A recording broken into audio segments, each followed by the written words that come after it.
اور فرمایا تمہارے رب نے مجھے پکارو استجب لکم، میں تمہاری پکار کو قبول کروں گا۔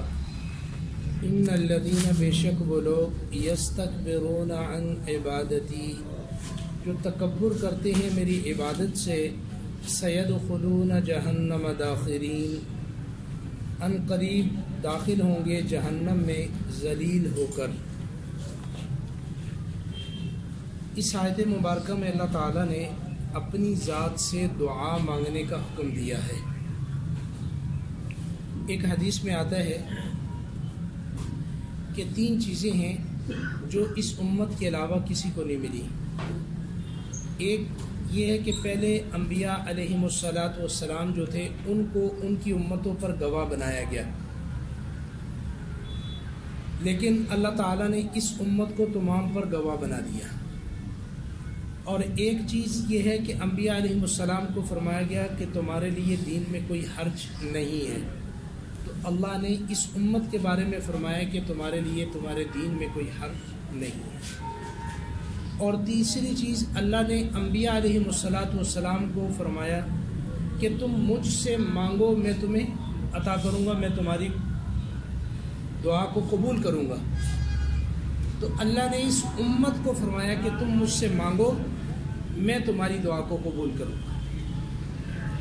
ایک حدیث میں ہے کہ 4 چیزیں ہیں کہ اللہ تعالیٰ فرماتے ہیں کہ ایک خاص میرے لیے ہے جو تمہارے ذمے ہے، اور ایک اللہ فرماتے ہیں کہ میرے ذمے ہے، اور ایک اللہ تعالیٰ فرماتے ہیں کہ میرے اور تمہارے درمیان مشترک ہے، اور چوتھی چیز یہ ہے کہ اللہ فرماتے ہیں کہ تیرے اور میرے تمام بندوں کے درمیان میں ہے۔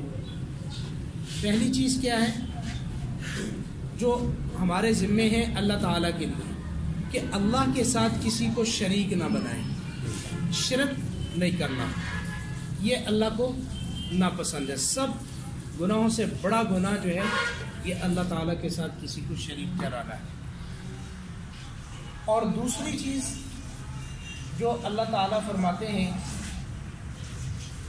کہ میرے ذمے ہے تمہاری، وہ یہ ہے کہ تم عمل کرو، میرے ذمے ہے اس کا بدلہ دینا، یعنی تم نیکی کرو گے تو میرے ذمے ہے اس کا بدلہ تمہیں دینا۔ اور تیسری چیز جو میرے اور تمہارے درمیان میں مشترک ہے وہ یہ ہے کہ تم مجھ سے دعا مانگو اور میں تمہاری دعا کو قبول کروں۔ اور چوتھی چیز کیا ہے کہ تمہارے اور میری تمام مخلوق کے درمیان میں ہے، وہ یہ ہے کہ جو تم اپنے لیے پسند کرتے ہو وہی دوسروں کے لیے پسند کرو۔ یہ 4 چیزیں۔ تو یہاں پہ اللہ تعالیٰ نے حکم دیا ہے کہ مجھ سے تم دعا مانگو، میں تمہاری دعا کو قبول کروں۔ یہ اللہ تعالیٰ کا بہت، دیکھو دنیا کے بادشاہ، دنیا دار لوگ ہیں، جتنا مرضی قریبی دوست ہو، تعلق والا ہو، آپ اس سے 1 مرتبہ مانگے دے دے گا، 2 مرتبہ مانگے، 4 مرتبہ مانگے تو وہ اکتا جائے گا، بہانے کر جائے گا۔ لیکن اللہ تعالیٰ وہ ہے کہ جس سے نہ مانگو تو وہ ناراض ہو جاتا ہے۔ دنیا والے کیا ہیں کہ ان سے مانگو تو ناراض ہوتے ہیں، اور اللہ تعالیٰ وہ ہے کہ جس سے نہ مانگو تو وہ ناراض ہو جاتا ہے۔ من لم یسأل اللہ یغضب، حدیث میں آتا ہے کہ جو اللہ سے نہیں مانگتا اللہ اس سے ناراض ہو جاتا ہے، اللہ کا اس پہ غضب آتا ہے۔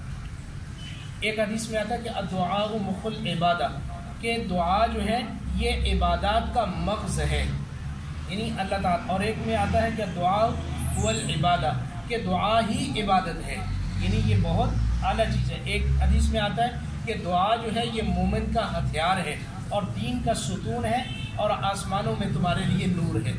دعا اللہ تعالیٰ سے مانگا کرو، اور یہ دعا کسی اور سے مانگنا جائز نہیں، کسی اور کے سامنے فریاد کرنا جائز نہیں۔ جیسے میں نے پہلی بات بتائی کہ شرک، اب ہم کسی اور کو پکاریں اللہ کے سوا کسی بھی حاجت کے لیے تو اللہ تعالیٰ کو غصہ آتا ہے۔ یہ اس طرح مثال سمجھیں کہ جیسے میری اور آپ کی اولاد ہو، اور وہ ہماری اولاد، ہمارے بچے، ہماری بیوی محلے میں جا کر لوگوں سے مانگے کہ مجھے کپڑے دے دو، مجھے کپڑے لے کر دے دو، مجھے جوتا لے کر دے دو، مجھے روٹی کھلا دو۔ اب جو غیرت مند آدمی ہوگا اس کی غیرت گوارا نہیں کرے گی بچہ میرا ہو اور ہاتھ کسی اور کے سامنے پھیلائے۔ تو اسی طریقے سے اس بات کو سمجھو کہ اللہ تعالیٰ بھی جو ہے بڑے غیور ہیں۔ اللہ تعالیٰ کو یہ بات ناپسند ہے کہ بندہ میرا ہو اور ہاتھ کسی اور کے سامنے پھیلا دے، مانگے کسی اور سے جا کر، تو اللہ تعالیٰ کو یہ پسند نہیں، کیونکہ اللہ تعالیٰ ہی مشکلوں کو حل کرنے والے ہیں، اللہ تعالیٰ ہی حاجتوں کو پورا کرنے والے ہیں، اللہ ہی رزق کے مالک ہیں، اللہ ہی ہماری زندگی اور موت کے مالک ہیں، اور اللہ ہی کے سامنے ہم نے سب کو کھڑے ہونا ہے کل قیامت کے دن۔ تو یہ فرمایا کہ اللہ تعالیٰ فرماتے ہیں کہ اے میرے بندو تم مجھ سے مانگو، میں تمہاری دعا کو قبول کروں گا۔ اب قبولیت کے بارے میں دیکھو، اب بندہ کہتا ہے میں تو دعا مانگتا ہوں جی قبول نہیں ہوتی، بھائی ایسا نہیں ہے، ایسا قطعاً نہیں ہے۔ پہلے تو ہمیں دعا کے آداب دیکھو، اللہ تو کسی کافر کی بھی رد نہیں کرتا، شیطان نے بھی مانگا کہ اللہ قیامت تک مہلت دے دے، اللہ نے دے دی، ٹھیک ہے نہیں، اللہ کسی کی رد نہیں کرتا، لیکن مانگنے کی کچھ آداب ہیں، شرائط ہیں۔ ہم مسلمان ہیں، باوضو ہو کر، دوزانو ہو کر، عاجزی اور انکساری کے ساتھ جتنا عاجزی دعا کے اندر اختیار کریں گے اللہ تعالیٰ کو اتنی ہی یہ دعا پسند ہوگی۔ اور پھر دعا کے قبول ہونے میں یہ ہے کہ میں اور آپ ایک ظاہری آنکھ سے دیکھتے ہیں، میں اور آپ دیکھتے ہیں کہ مجھے یہ چیز مل جائے تو میرا نفع ہو جائے گا، مجھے یہ چیز حاصل ہو جائے تو میں بہت بڑا آدمی بن جاؤں گا۔ ہم اللہ سے مانگتے ہیں یا اللہ فلاں چیز دے دے، فلاں چیز دے دے، اب وہ چیز ملتی نہیں ہے۔ ادھر آتا ہے کہ استجب لکم، تم مانگو میں تمہاری دعا کو قبول کرتا ہوں۔ اب قبول کیوں نہیں ہوئی؟ اس میں تین باتیں ہیں کہ دیکھو اللہ تعالیٰ ہماری مصلحت کو دیکھتے ہیں کہ اگر ہمارا اس کے اندر فائدہ ہے تو اللہ تعالیٰ دے دیتے ہیں، اگر نہیں ہے تو اللہ تعالیٰ اس کے بدلے میں کوئی ہمارے اوپر آنے والی مصیبت یا پریشانی کو ٹال دیتے ہیں۔ مثال کے طور پہ بندے نے مانگا کہ یا اللہ مجھے گاڑی دے دے، اچھی سی گاڑی دے دے، اب گاڑی نہیں ملی، گاڑی نہیں ملی، مول صاحب نے کہا کہ جناب اللہ تو کہہ رہے ہیں کہ مانگو میں دوں گا، اب بندہ کہتا ہے جناب میں تو مانگ رہا ہوں مجھے تو مل ہی نہیں رہی۔ اب ممکن ہے کہ وہ گاڑی ہمارا اپنے لیے مانگنا نقصان دہ ہو، کہ ہم گاڑی پہ بیٹھے سوار ہوں اور راستے میں کہیں ایکسیڈنٹ ہو جائے، مر جائے، اللہ تعالیٰ سمجھتے ہیں مصلحت ہے ہماری۔ یہ ایک مثال کے لیے عرض کرنا، ضروری نہیں ہے، گاڑیوں والے بھی ہیں، ایک مثال کے لیے سمجھانے کے لیے عرض کر رہا ہوں۔ اور دوسری بات یہ ہے کہ جب وہ چیز نہیں ملی تو اس کے مد مقابل اللہ تعالیٰ کوئی چیز عطا کر دیتے، وہ چیز نہیں، اس کے مقابل میں اللہ تعالیٰ نے کوئی اور انعام ہم پر کر دیا، کوئی اور رزق کا دروازہ ہمارے اوپر کھول دیا، کوئی اور راستہ اللہ تعالیٰ نے کھول دیا۔ اور اگر یہ بھی نہ ہوا تو کوئی ایسا تھا کہ ہمارے اوپر مصیبت آنے والی تھی، پریشانی آنے والی تھی، اب اس کا مجھے اور آپ کو تو نہیں ہے، جب جو آ گئی اس کا تو پتہ چل جاتا ہے، جو آنے والی ہے اب ہم یہاں سے اٹھ کے جائیں، ہمارے ساتھ رات تک کو کیا ہونے والا ہے کسی کو کوئی علم نہیں، کل کو کیا ہونے والا ہے مجھے اور آپ کو کوئی علم نہیں۔ اب ہم جب اللہ سے مانگتے ہیں تو اللہ تعالیٰ اس دعا کے بدلے میں یہ صلہ عطا فرماتے ہیں کہ اس مصیبت اور پریشانی کو اللہ تعالیٰ ٹال دیتے ہیں، دور فرما دیتے ہیں، اور ہمیں محسوس بھی نہیں ہوتا۔ اور تیسری چیز یہ ہے کہ اگر دنیا کے اندر کوئی چیز بھی نہ ملے تو آخرت کے اندر اللہ تعالیٰ بندے کو بلائیں گے کہ میرے بندے ادھر آؤ، جی اللہ تو نے فلاں وقت میں مجھ سے یہ دعا مانگی تھی، یاد کرے گا، ہاں ہاں یا اللہ میں نے مانگی تھی، فلاں وقت میں گھر میں بیٹھا ہوا تو تجھ سے یہ مانگا، مسجد میں بیٹھا ہوا تھا یہ مانگا، دکان پہ بیٹھا ہوا تھا یہ مانگا۔ اب اللہ تعالیٰ اس کی ایک ایک دعا کو یاد کروائیں گے، پھر وہاں اللہ تعالیٰ بتائیں گے کہ اس دعا کا میں نے تجھے یہ بدلہ دنیا میں دیا، اس دعا کا یہ بدلہ دیا، اس دعا کے بدلے میں یہ مصیبت ہٹا دی، اس دعا کے بدلے میں یہ کام تیرا کر دیا۔ اب وہ اللہ تعالیٰ ساری باتیں اور اس کا بدلہ بھی دیتا۔ اب اللہ تعالیٰ فرمائیں گے کہ یہ تیری دعا رہے گی جس کا میں نے تجھے دنیا میں بدلہ نہیں دیا، یہ دعا رہے گی میں نے تجھے دنیا میں بدلہ نہیں دیا، یہ دعا رہے گی میں نے تجھے دنیا میں بدلہ نہیں دیا، آج میں اس کا بدلہ تجھے عطا کر رہا ہوں۔ تو حدیث میں آتا ہے کہ جب بندہ وہ دعا کا بدلہ دیکھے گا تو یہ تمنا کرے گا کہ کاش دنیا میں کوئی دعا ہی قبول نہ ہوتی، دنیا میں کسی دعا کا بدلہ ملا ہی نہ ہوتا، یعنی اتنا اللہ تعالیٰ عطا کریں گے کہ بندہ خوش ہو جائے گا اور یہ تمنا کرے گا کہ کاش دنیا میں جو مانگی، جو دنیا میں پوری ہوئی وہ بھی نہ ہوتی، آج اس کا بدلہ مجھے مل جاتا۔ تو یہ ایسا معاملہ نہیں ہے کہ اللہ تعالیٰ قبول نہیں کرتے، اللہ تعالیٰ خود فرما رہے کہ مجھ سے مانگو میں قبول کرتا ہوں۔ تو دعا اللہ ہی سے مانگنی ہے، اللہ کے علاوہ کسی کے سامنے ہاتھ پھیلانے کی اجازت نہیں ہے۔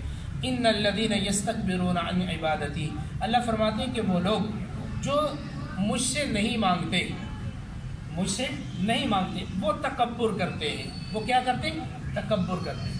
اور یہ تکبر اللہ کی ذات کے سوا کسی کو زیب نہیں دیتا۔ میں اور آپ کیا حیثیت رکھتے ہیں؟ میرا اور آپ کا کیا ہے؟ اللہ کے لیے ہے نا، اللہ جو چاہے سو کر سکتا ہے۔ تو اللہ تعالیٰ فرماتے ہیں کہ یہ جو مجھ سے نہیں مانگتے، آدمی بندوں سے تو استغنا کرے، بندوں کے ساتھ ایسا معاملہ کرے کہ ان کے سامنے ہاتھ نہ پھیلائے، لیکن اپنے رب کے سامنے ہاتھ پھیلائے۔ ہاتھ پھیلائے گا تو اللہ سے مانگے گا تو اللہ کو اس پہ رحم آئے گا۔ تو یہ فرمائے کہ جو نہیں مانگتے وہ کیا ہے؟ وہ تکبر کرنے والے ہیں۔ تو تکبر انسان کو زیب نہیں دیتا۔ ہر وقت اللہ تعالیٰ سے عاجزی اور انکساری کے ساتھ مانگنا چاہیے۔ فرض نماز کے بعد دعا قبول ہوتی ہے، قرآن کی تلاوت کے بعد دعا قبول ہوتی ہے، رات کو اٹھ کے جب اللہ سے مانگے تو دعا قبول ہوتی ہے۔ ایسا بھی آتا ہے کہ کوئی بندہ رات کو باوضو ہو کر سو گیا، دعا پڑھ کے سو گیا، رات کو آنکھ کھل گئی، رات کو آنکھ کھل گئی اور اٹھنے کی ہمت نہ ہوئی، لیٹے لیٹے اللہ سے کہا اللہ مجھے معاف کر دے، تو اللہ اس کو معاف فرما دیتے ہیں۔ یعنی رات کا وقت جو ہے اتنا قیمتی ہے کہ اس میں لیٹے لیٹے بھی اللہ سے مانگ لو تو خالی ہاتھ نہیں لوٹاتے۔ چاہے جائے کہ کوئی آدمی اٹھے اور وضو کرے اور اللہ سے مانگے تو اللہ اس کو خالی ہاتھ کیسے موڑ سکتے؟ تو یہ دعا کی قبولیت کے اوقات ہے۔ والدین کی دعا اپنی اولاد کے لیے قبول ہوتی ہے، کسی مسلمان کی دوسرے مسلمان کے لیے دعا مانگنا اس کے حق میں قبول ہوتی ہے۔ تو بہت سارے مواقع ہوتے ہیں دعا کی قبولیت کے بھی، ان کو ضائع نہیں کرنا چاہیے۔ تو اللہ تعالیٰ فرماتے ہیں یہ جو لوگ تکبر کرتے ہیں، مجھ سے نہیں مانگتے، مجھ سے اعراض کرتے ہیں، سیدخلون جہنم داخرین، ان قریب داخل ہوں گے جہنم میں ذلیل ہو کر۔ یعنی دنیا میں تکبر کر رہے تھے، آخرت میں کیا ہوگا؟ ذلیل ہو جائیں گے۔ اللہ مجھے اور آپ کو اس دن کی ذلت سے، اس دن کی رسوائی سے محفوظ فرمائے اور اپنی ذات عالی کا یقین نصیب فرما کر اپنے ساتھ اللہ تعالی ہم سب کو مضبوط تعلق بنانے کی توفیق عطا فرما دے۔ الحمدللہ رب العالمین والعاقبۃ للمتقین والصلاۃ والسلام علی رسول الکریم اللہم احسن عاقبتنا فی الامور کلہا